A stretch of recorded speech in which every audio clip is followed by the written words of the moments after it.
Bari, la nazionale italiana, interrompe un digiuno che durava dalla finale dei mondiali, 3-0 alla Grecia. Conti. Giordano.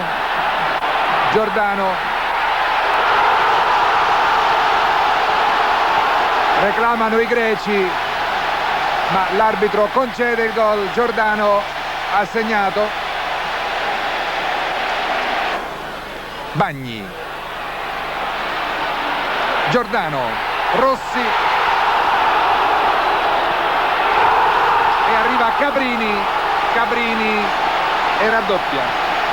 23esimo Cabrini.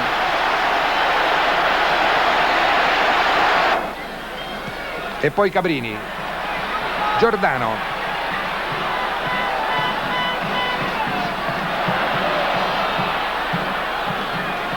Rossi. E sono 3. Abbiamo visto un fallo su Conti. Pensavamo che l'arbitro interrompesse il gioco, invece l'arbitro ha lasciato andare per il vantaggio. Infatti la palla era terminata su Rossi, che al 37esimo porta a 3 le reti dell'Italia.